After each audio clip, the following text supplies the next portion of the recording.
National Weather Service in Mount Holly, New Jersey has issued a special marine warning for the Delaware Bay until 9:45 p.m. At 8:18 p.m., National Weather Service Doppler radar indicated an area of thunderstorms producing strong winds 34 knots or greater across eastern Maryland and western Delaware, moving northeast at 45 knots.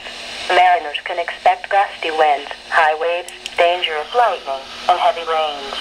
Boaters should seek safe harbor immediately until the storm passes.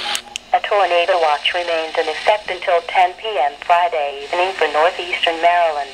A tornado watch also remains in effect until 11 p.m. Friday evening for eastern Pennsylvania.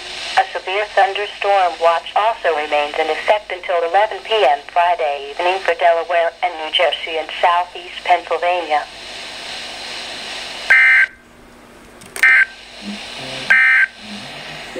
The following is a special weather... Here we go.